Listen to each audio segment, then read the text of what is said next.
മന്ത്രിയും കോൺഗ്രസ് നേതാവുമായ MT പത്മ അന്തരിച്ചു. അന്ത്യം വാർദ്ധക്യ സഹജമായ അസുഖങ്ങളെ തുടർന്ന് മുംബൈയിൽ മകളുടെ വസതിയിൽ വെച്ച് മൃതദേഹം നാളെ നാട്ടിലെത്തിക്കും.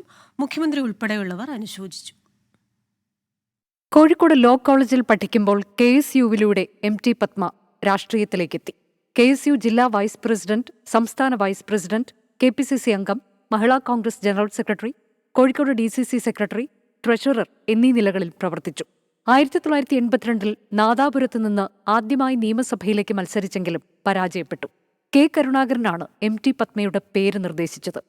1987 91 കൊയിലാണ്ടിയിൽ നിന്ന് വിജയിച്ചു കയറി. 91 K. കരുണാകരൻ AK ആന്റണി മന്ത്രിസഭയിൽ അംഗമായി. 1999 പാലക്കാട്ട് നിന്നും 2004 വടകരയിൽ നിന്നും ലോക്സഭയിലേക്ക് മത്സരിച്ചെങ്കിലും പരാജയപ്പെട്ടു. K. കരുണാകരൻ DIC രൂപീകരിച്ചപ്പോൾ അതിലേക്ക് പോയ പത്മ പിന്നീട് കോൺഗ്രസിലേക്ക് തിരിച്ചുവന്നു.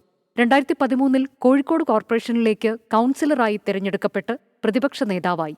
14 വർഷത്തോളം കോഴിക്കോട്ടെ വിവിധ കോടതികളിൽ അഭിഭാഷകയായും MT പത്മ പ്രവർത്തിച്ചു. Research desk 24.